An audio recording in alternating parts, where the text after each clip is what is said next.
오늘부터 히브리서 말씀으로 하나님의 은혜를 함께 나누기를 원합니다. 히브리서라고 그랬잖아요. 히브리서라는 그 제목처럼 히브리인들 중에서 믿는 성도들에게 보낸 서신, 이것이 히브리서예요. 여러분들은 히브리인이라는 말보다도 유대인이라는 말이 좀 더 익숙하죠.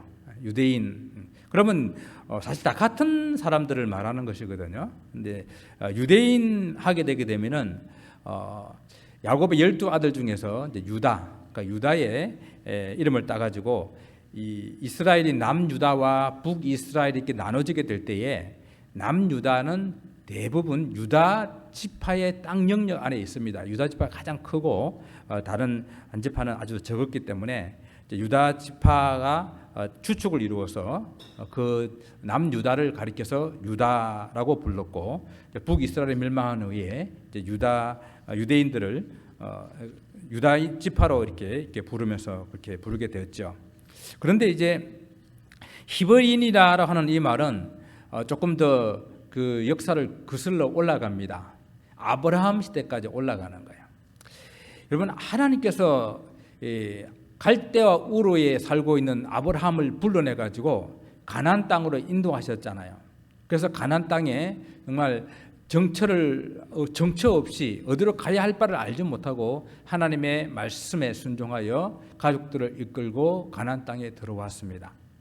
가나안 땅에 들어와서 사니까 그 땅에 살던 사람들이 아브라함을 부르고 이렇게 부르는 거예요. 너 이브리 사람이구나. 이브리 사람이구나. 이브리라는 이야기는 무슨 말인가 하면은 강을 건너온 사람이다라는 뜻이에요. 그러니까 유프라테스 강, 티그리스 강을 건너서 강을 건너 가지고 우리 가나안 땅에 들어온 사람이구나, 이렇게 부르는 거죠. 제가 살던 경상남도 진주에는 남강이라고 그러는 그 강이 하나 있어요. 그래서 항상 옛날에 그 강에 배 건너 이 사람이다 이렇게 불렀어요. 배를 타고 건너가야 그 동네에서 가기 때문에 배 건너 사람처럼 유대인들이 가나안 사람들이 그 아브라함의 그 가족들을 보고 이브리 사람이다, 강을 건너온 사람이다 이렇게 불러가지고 그 말이 히브리로 이렇게 유래된 것입니다. 그러니까 히브리인이다라고 하게 되면은 아브라함의 후손이라는 그 정체성을 가지고 부르는 그러한 명칭이 되는 것이죠. 그러다가 이제 나라가 멸망을 당하고 또 세우고 또 멸망을 당해가지고 전 세계로 흩어져 있다가 1948년 5월 14일 날 이스라엘이 독립하잖아요. 독립하면서 그 나라 이름을 다시 이스라엘이다 이렇게 불러서 이스라엘, 또 히브리인, 그리고 유대인 다 같은 말입니다. 같은 말로 부르는데, 오늘 성경에서는 히브리 사람들 중에 예수님 믿는 사람들에게 보냈다 그랬잖아요. 그러면은 예수님 이후에 히브리 사람들 중에서 예수 믿는 사람들의 숫자가 얼마나 많았을까요? 많았을까요? 적었을까요? 사실 얼마 되지 않았죠. 많지 않았습니다. 히브리인들 중에서는 예수 믿는 사람들이 많지 않았습니다.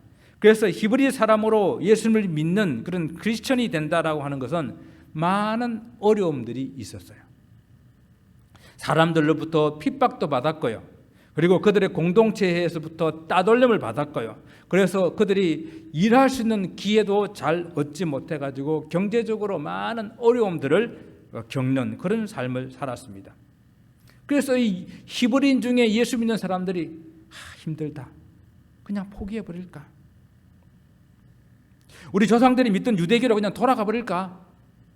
이게 고민하며 힘들어하는 성도들이 점점 많아지게 되자 그들을 위로하고 그들을 격려하고 그들 편에 서서 변호하여 더욱더 굳건하게 붙들기 위해서 이 히브리서를 기록했다라는 거예요. 이 히브리서를 기록한 목적이 그런 겁니다.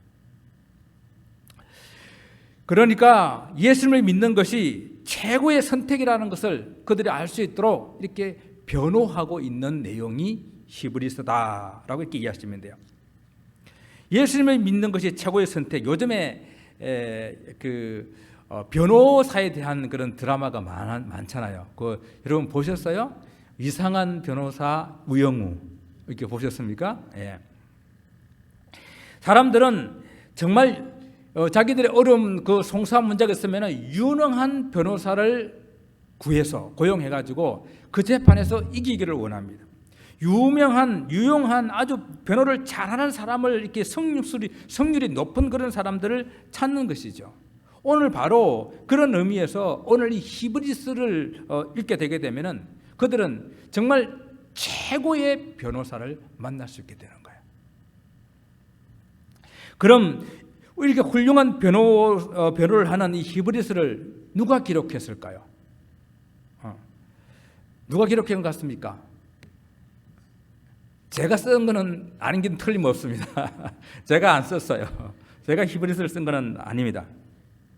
어떤 사람은 바울이 썼다. 어떤 사람은 바나바가 썼다. 어떤 사람은 아볼로가 썼다. 주장들이 많아요. 그런데 오랜 기간 동안에 그래도 여러 정황상 바울이 썼다라고 이야기를 많이 믿고 있다가 이제 요즘에는 이제 바울이 쓴 걸로 잘 이해를 하지 않는 그런 추세입니다. 잘 모릅니다. 누가 썼는지 잘 몰라요. 이 정도 오늘 서론에 대한 히브리스가 이런 거다. 이제 서론에 대한 이야기를 말씀을 드렸습니다. 그리고 이제 본문으로 한번 들어가 봅니다.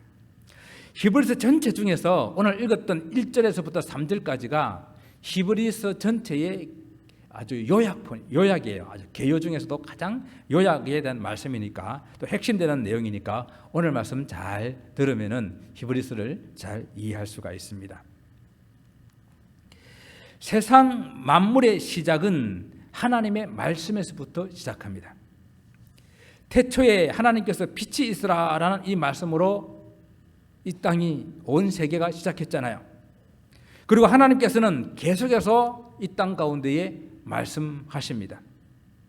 하나님 말씀은 크게 하나님께서 자기를 계시하는 것, 내가 어떤 분인지를 사람들에게 계시하는 것과 또 하나님의 뜻, 사람들로 하여금 어떻게 살아가기를 원하는지 그 하나님의 뜻을 계시하는 것으로 이렇게 나누어지게 돼요. 하나님께서 계시하실 때에 직접 이렇게 말씀하시기도 하시고 또 아니면 자연 현상 같은 이런 사건을 통해서 말씀하시기도 하십니다. 또 어떤 경우에는 다른 사람을 통하여서 말씀하시는 그런 방법들을 사용하시게 됩니다. 오늘 본문 1절에서는 어떻게 뭐라고 말씀하십니까? 옛적의 선지자들을 통하여 여러 부분과 여러 모양으로 우리 조상들에게 말씀하신 하나님이라고 말씀하고 있어요. 그러니까 여기서 그 구약, 옛적에라고 하는 이 말은 구약을 말하는 거예요. 그래서 구약에 하나님께서는 여러 선지자들을 통하여서 여러 모양과 여러 부분으로 우리 조상들에게 말씀하셨다. 예. 여기서 이제 선지자라고 하는 사람들은 우리가 잘 알고 있는 여러분 알고 있는 선지자 누가 있어요? 여러분 선지자 하게 되면 누구를 기억합니까? 이사야 선지자 많이 들어보셨죠? 이사야 선지자, 예레미야 선지자, 에스겔 선지자, 다니엘 선지자, 이런 선지자들은 성경책을 두껍게 써가지고 대선지서라고 이렇게 부르고요. 또 그 외에도 이제 조그마한 이제 성경을 많이 기록하고 있는 이런 아모스, 호세아, 학개, 말라기 이런 여러 가지 여러 선지자들이 있습니다. 그런데 꼭 이런 선지자만 말하는 것이 아니라 하나님께서는 창세 이후부터 계속해서 말씀하시게 되는데 아담에게 말씀하시고 그다음에 노아에게 말씀하시고 에녹에게 말씀하시고 계속해서 말씀하시는 그 모든 사람들 다 통틀어서 하나님께서는 계속해서 말씀하시는 하나님이세요. 자, 하나님의 말씀, 그 말씀의 그럼 내용이 무엇일까요? 여러분 혹시 여러분 퍼즐 맞추는 거 좋아하세요? 퍼즐 맞추는 거? 네, 참 재밌잖아요. 예. 우리가 이스라엘에서 신혼 초에 퍼즐을 하나 샀어요. 왜냐하면은 그 퍼즐을 임신 기간 중에 잘 맞추면은 아기 머리가 좋아진다 그래가지고 제가 퍼즐 하나 사서 이렇게 선물을 했습니다. 그게 500피스짜리인가 1000피스짜리인가 그였습니다. 그래서 집사람 이렇게 아내가 맞추다가 자면은 그 다음부터는 제가 밤이 새도록 그 퍼즐을 이렇게 맞추는 거예요. 그게 재미있잖아요. 처음에는 막막합니다. 이게 도대체 무슨 조각인지 알 수가 없어요. 근데 조금 맞추다 보게 되게 되면은 재미있습니다. 점점 재미있어요. 점점 윤곽이 드러납니다. 그러면은 그만 맞추자고 그만 맞추고 잘라 그러다가도 자꾸만 그거 생각나는 거야. 조금만 더 맞추면 되겠는데. 그게 퍼즐 맞추는 재미거든요. 바로 이 구약의 말씀은 바로 그런 퍼즐과 같은 거예요. 여기서 저기서 하나님께서 선지자를 통해서 사건을 통해서 말씀하시는 것들이 무엇을 계속해서 보여주시기 위해서 퍼즐을 맞추고 있는 그러한 말씀과 같다는 이야기입니다. 구약 성경 그 퍼즐 조각이라 그랬잖아요. 여기저기 흩어져 있는 말씀을 잘 맞춰보면은 우리 하나님께서 누구를 말씀하시는지 알 수가 있습니다. 여러분 누구겠습니까? 예수님이 보여야 되는 거예요. 구약의 퍼즐을 계속 맞춰 나가 보다 보게 되면은 그곳에서 예수님이 보여야 됩니다. 히브리서를 통해서도 말씀하시는 의도는 구약 성경에서 바로 예수님을 말씀하고 있다라고 하는 것을, 예수님이 바로 우리의 구세주다고 하는 것을 유대인들에게 지금 핍박받고 있으면서 그냥 포기해버릴까? 그냥 돌아가 버릴까? 이렇게 염려하며 근심하고 있는 이들에게 아니다! 예수님이 바로 우리의 구세주다라는 것을 이 히브리서를 통해서 말씀하고 있는 거예요. 하나님께서는 얼마나 열심히, 얼마나 자주, 얼마나 많은 사람들에게 또 얼마나 다양한 그런 방법들로 예수님을 통해서 구원을 주시겠다고 말씀하시는지 그것을 알려주려고 하는 거예요. 그래서 그 말씀이 바로 여러 부분과 여러 모양으로 나타났다, 말씀하셨다라고 이렇게 말하고 있습니다. 여러 부분과 여러 모양. 그럼 하나님께서 왜 이렇게 여러 부분과 여러 모양으로 이렇게 말씀을 하셨을까요? 저도 여러분에게 퀴즈를 한번 내볼까요? 하나님 왜 이렇게 여러 부분으로 여러 모양으로 말씀하셨는가? 1번, 하나님 원래 말하기 좋아하는 잔소리꾼이라서. 2번, 하나님께서 사람들을 괴롭히려고. 3번, 사람들이 잘 못 알아들으니까. 제 답은 항상 뒤에 있습니다. 그러니까 잘 끝까지 들어보셔야 됩니다. 그렇습니다.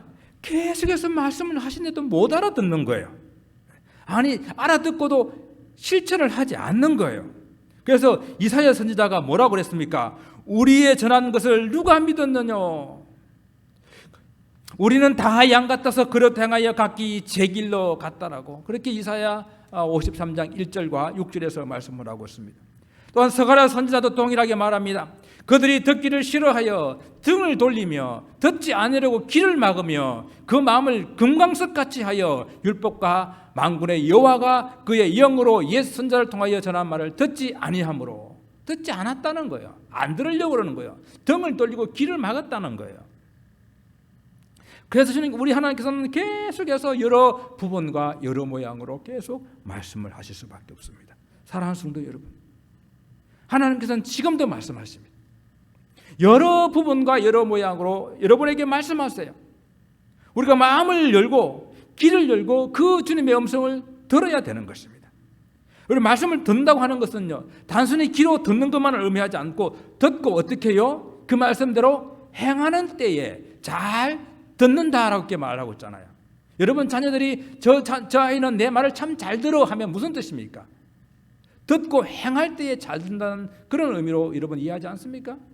우리 하나님 말씀을 잘 듣고 그 말씀을 듣고 아멘 하며 순종하여 행해야 되는 거예요. 귀로 듣고 가슴으로 느끼고 그리고 그 느낀 말을 손과 발로 실천할 수 있기를 바랍니다. 아멘. 그 다음 하나님께서는 창세 이후로 계속 말씀하시고 또 여러 사람을 통해서 여러 방법으로 말씀하셨지만은 귀를 막고 등을 돌리고 듣지 않으려고 하는 그런 백성들에게 하나님께서는 마지막으로 결국은 그 아들을 통하여 말씀하시기로 하신 것입니다. 2절 말씀에 이 모든 날 마지막에라고 이렇게 말하고 있어요. 이 모든 날 마지막에는 신약의 시대를 말하는 것이고 아까 1절에서 옛적에 하는 것은 구약 시대를 말하는 거예요. 그리고 이 신약 시대는 하나님께서 아들을 통하여 말씀하셨습니다. 또 그러면 질문하겠습니다. 그럼 왜 하나님께서 아들을 통해서 말씀하셨을까요? 1번, 이 아들이 너무 잘생겼어. 2번, 이제 하나님께서 말씀하시기 귀찮았어. 3번, 아들 말은 들을 것 같아서. 우리 주님께서 이제 아들의 이 말은 들었겠지. 여러분 주님의 우리 아버지의 그 마음을 잘 설명한 그 비유 말씀 아시죠? 악한 농부의 비유에서 그랬습니다. 주인이 포도원을 잘 만들어 놔놓고 농부들한테 소작을 주고 타국으로 떠났어요. 그래서 오랜 기다렸다가 이제 그 소출의 얼마를 소작료로 받으려고 종들을 보냈습니다. 그런데 이 악한 농부들이 탱자탱자 놀고 있다가 종이 와서 소작료를 달라고 그러니까 줄 게 없는 거예요. 그러니까 어떻게 했습니까? 때리고 쫓아버렸습니다. 그러니까 또 다른 종들을 보냈어요. 이제는 때리고 죽였어요. 또 보냈습니다. 또 죽이는 거예요. 그래서 어떻게 하면 이제는 아들을 보내리라. 저들이 아들은 존중하리라. 아들은 귀하게 여길 것이다.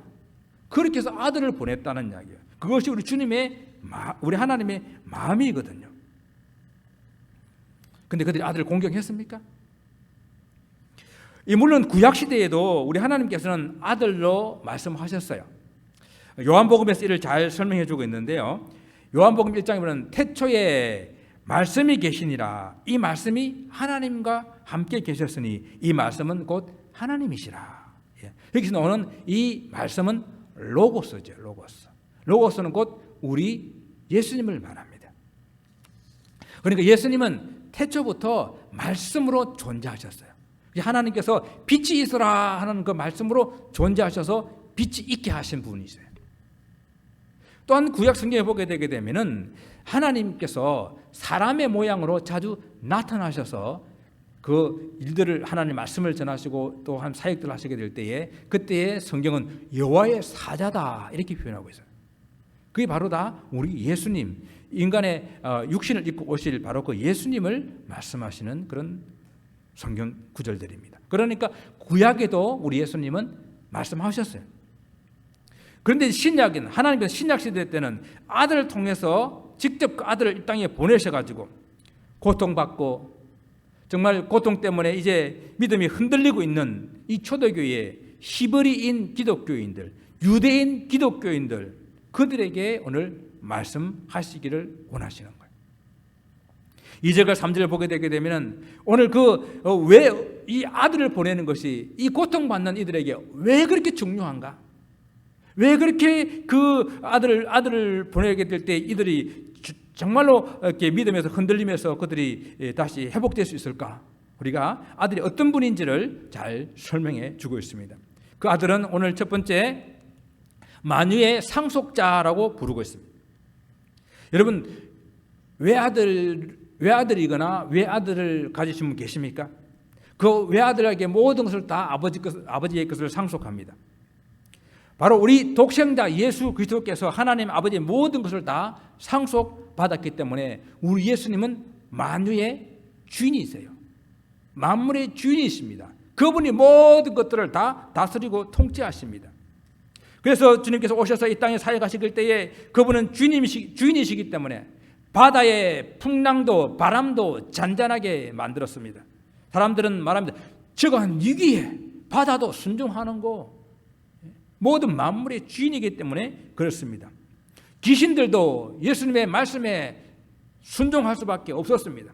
모든 질병들도 예수님의 말씀에 떠나갈 수밖에 없었습니다. 그리고 우리 하나님께서는 마지막 심판의 고난까지 우리 예수님께 아들에게 다 위임하셨습니다. 그래서 주님께 다시 오시는 그날에 심판의 주로 오시는 거예요. 그러니까 우리 주님이 만유의 상속자가 되십니다.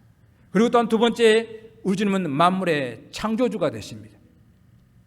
하나님께서 만물을 말씀으로 천지 만물을 창조하실 때 그때 우리 예수님께서는 말씀으로 로고스로 존재하셨기 때문에 오늘 말씀처럼 아들로 천지 만물을 창조하셨다, 지으셨다라는 것이죠. 예수님께서 바로 주관자가 되십니다. 그래서 모든 것이 다 주님의 주권 아래에 있습니다. 이 세상의 역사도 우리의 인생도 결국 주님의 손에 달려 있다라는 것입니다. 그러므로 사랑하는 성도 여러분, 내 인생의 주인이 내가 아니다라는 거예요. 내 인생의 주인이 우리 예수님이심을 인정하며 사는 것, 그것이 바로 신앙입니다. 세 번째는 예수님은 하나님의 광채라고 말하고 있습니다. 하나님의 빛 그 자체라는 것입니다. 그리고 하나님은 우리의 눈으로 볼 수 없는 분이잖아요. 그래서 볼 수 없는 하나님이 볼 수 있는 형상으로 빛으로 나타나신 분이 바로 우리 예수님이라는 것입니다. 그래서 예수님은 하나님의 영광의 빛을 우리에게 비춰주시는 거예요. 요한복음 1장에서 말씀이 육신이 되어 우리 가운데 거하심에 우리가 그 영광을 보니 아버지 독생자의 영광이요 은혜와 진리가 충만하더라라고 말씀하고 있습니다. 예수께서는 공생의 기간 동안 하나님의 영광을 드러내시기 위해서 모든 사역을 행하신 것을 알 수가 있습니다. 그러나 유대인들은, 이 히브리인들은 그 눈이 어두워서 그 빛을 보지 못한 거예요. 아니면 또한 그들의 삶이 어두움 가운데 있고 어두운 일을 행하기 때문에 빛 대신 예수님을 싫어하고 거부하는 거예요. 요한복음 1장 5절에 빛이 어둠에 빛이 돼 어둠이 깨닫지 못하더라라고 말씀하고 있습니다. 그러나 예수님을 믿어 영적으로 거듭난 자들에게는 그 영광의 빛을 볼 수가 있는 것입니다. 여러분들은 어둠 일을 벗어버리고 그리스도의 빛 가운데 거하고 계십니까? 여러분 또한 하나님의 영광의 광채를 입은 자녀들입니다. 삶을 통해서 여러분의 모든 삶을 통해서 하나님의 영광을 드러내며 여러분을 통해서 그분의 빛이 세상에 비추이는 그런 복된 삶을 사시기를 바랍니다.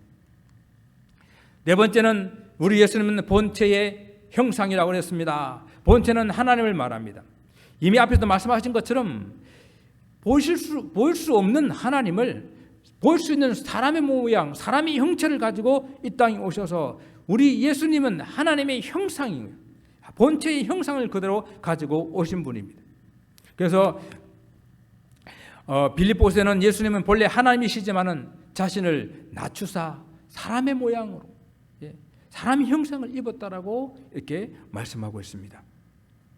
여러분 제자들이 예수님과 함께 있으면서 예수님 우리에게 아버지를 좀 보여주십시오. 그럼 우리가 믿겠나이다. 우리에게 족하겠나이다. 이렇게 말했을 때에 우리 주님께서 나를 본 자는 아버지를 보았거늘 어떻게 아버지를 보여달라고 하느냐라고 말씀하시는 거예요. 우리 주님을 보면은 하나님을 본 거예요. 하나님의 형상의 본체이시기 때문에. 아들이 아버지의 형상 아닙니까? 우리도 예수님의 말씀을 믿고 따라가게 되면은 우리 삶 가운데에 예수님의 형상이 새겨지게 돼요. 예수님의 형상을 닮아가게 되는 거예요.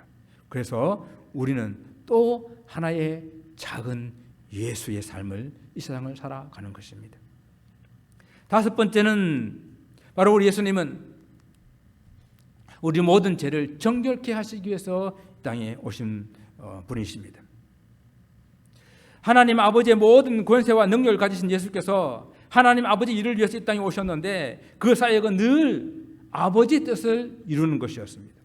여러분 정말 주님의 그 마지막 순간까지 겟세마네 동산에서 정말 피땀을 흘리며 기도하는 그 순간까지 우리 주님께서는 아버지여 내 뜻대로 마옵시고 아버지 뜻대로 하옵소서라고 기도하고 있지 않습니까?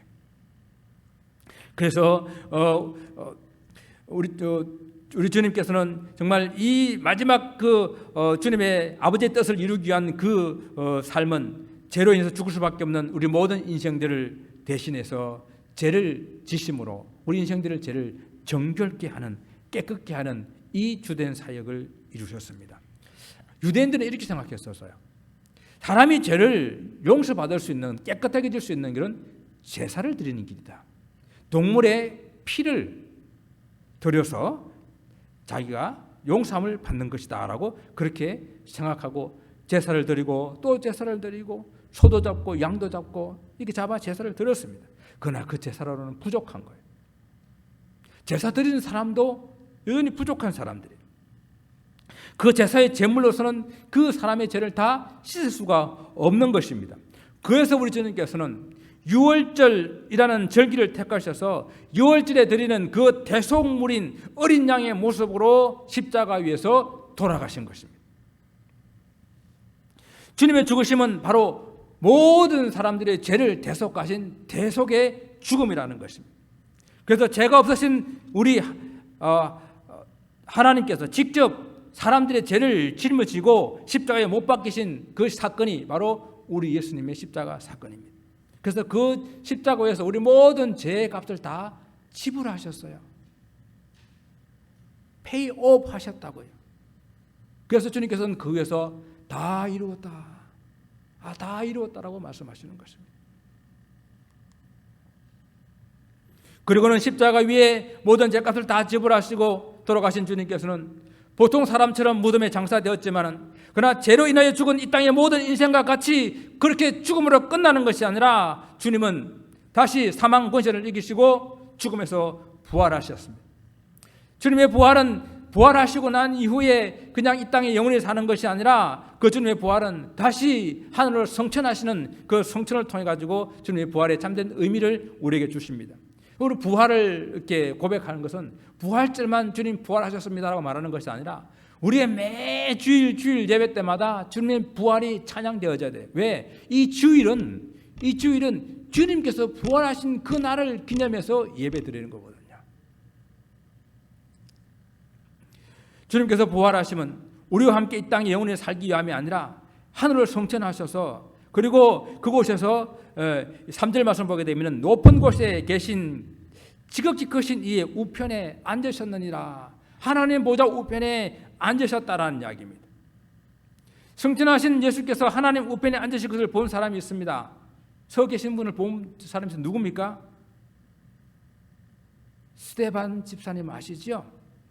초대교회 때에 7 집사 중에 한 분이었는데 유대인들이 핍박하고 유대인들이 잡아다가 돌로 쳐서 죽였어요. 돌에 맞아 죽어가면서 그가 소리 지르고 입니다. 그런 놀란 광경을 보고 소리 지릅니다. 보라, 하늘이 열리고 인자가 하나님 우편에 서신 것을 보노라. 그는 그 죽어가면서 우리 주님께서 하나님 우편에 계신 것을 그는 보면서 소리 지르고 있습니다. 하나님의 보좌 우편에 있다고 하는 것은 하나님의 모든 그런 고난, 권세를 받은 절대 권위자라는 그런 뜻이고 또 앉았다라고 하는 것은 모든 일이 다 끝났다, 완성했다라는 그런 의미예요. 그리고 다 끝나고 지금 현재 그 시간에 만물을 통치하고 다스리고 계시는 분, 그분이 하나님 보좌 우편에 계신 분이다라는 그런 의미예요. 주님께서는 지금도 우리를 위해서 기도하시며 지금도 우리 모든 것들을 우리 모든 일거수 일투족을 주관하고 계십니다. 사랑하는 성도 여러분, 지금 히브리 사람으로 예수님을 주님으로 믿는 사람들이 같은 동족인 히브리 사람들로부터 핍박받고 고통받으면서 다시 유대교로 돌아가야 되는가? 다시 유대교를 믿어야 되는가? 우리 조상들이 혹시 옳지는 않았는가? 우리 조상들이 십자가에 못 박힌 건 예수를 메시아로 믿는 것이 옳은 일인가? 하며 그들의 믿음이 흔들리고 그래서 다시 포기해버리고 유대교로 돌아갈까 고민하고 있는 그 사람들에게 예수님에 대한 바른 진리를 설명해 주는 것은 너무도 그들에게 중요한 일이 아니겠습니까? 그래서 오늘 히브리서를 기록하고 있는 것이었습니다. 핍박 가운데 믿고 의지하고 있는 바로 그 예수님이 하나님의 상속자고 천지 만물의 창조자고 하나님 영광의 광채시고 하나님과 똑같은 본체시라는 것입니다.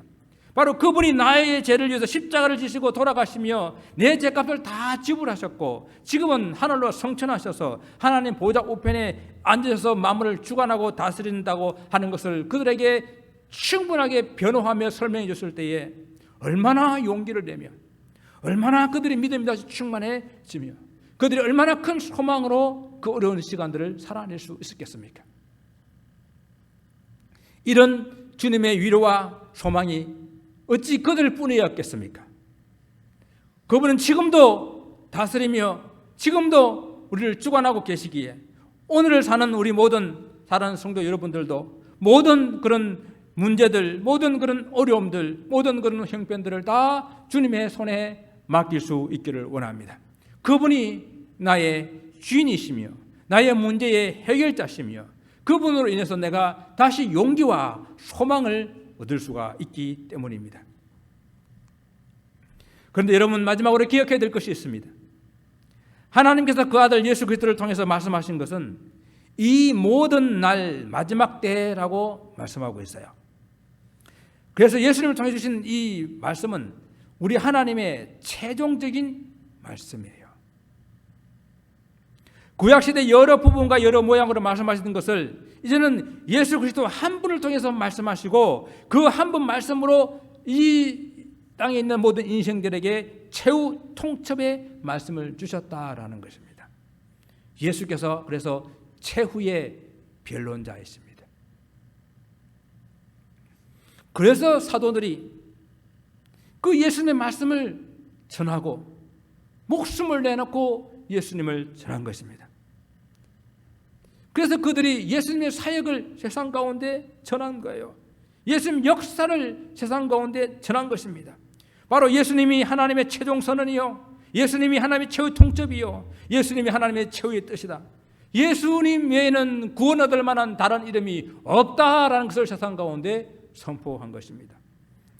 사랑하는 성도 여러분, 여러분 삶에 어떤 어려움이 있습니까?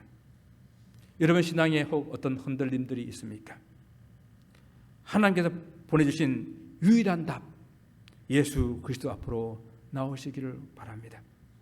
그분은 우리 인생의 모든 문제의 답을 가지고 계십니다. 지금도 말씀하시며 하나님께서 여러 가지 방법으로 여러 가지 모습으로 여러분의 인생들에게 답이 되시며 문제 해결자 되시는 예수님을 여러분들에게 보여주고 계십니다. 눈을 들어, 귀를 열어, 마음을 열어 여러분 하나님의 음성을 듣고 인생의 문제 앞에서 해결받는 여러분의 삶이 되시기를 주님 이름으로 축원을 드립니다. 기도하겠습니다.